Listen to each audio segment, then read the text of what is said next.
What if the most important infrastructure in America could never be seen, only felt beneath your feet? In Arizona, under the relentless sun and parched surface, a hidden labyrinth of concrete arteries pulses with life. This is the nerve center of a silent battle, where millions of gallons are shepherded through a high-pressure maze, not for cities, but for crops that blanket the desert in a sudden sweep of green.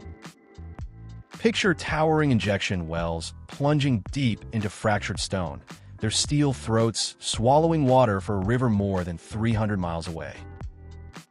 That lifeblood, the Colorado, presses downward, driven by hydraulic forces, infusing centuries-old basins with hope against the tyranny of drought.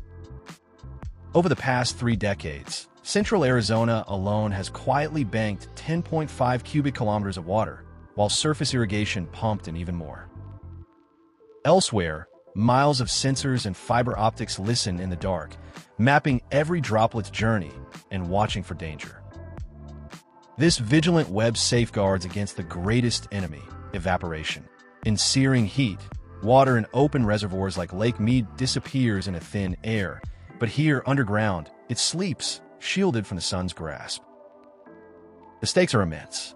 Arizona's natural aquifers lost nearly 28 million acre-feet of water in just 2 decades. The water table in Tucson sank over 100 feet during the harshest years. Its decline hastened not by climate alone, but by the metallic hands of modern pumps.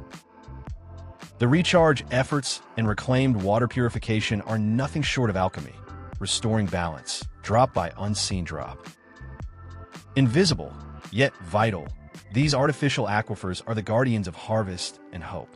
In the heart of the desert, beneath cracked earth, the future of American agriculture quietly endures, hidden from sight but never from consequence.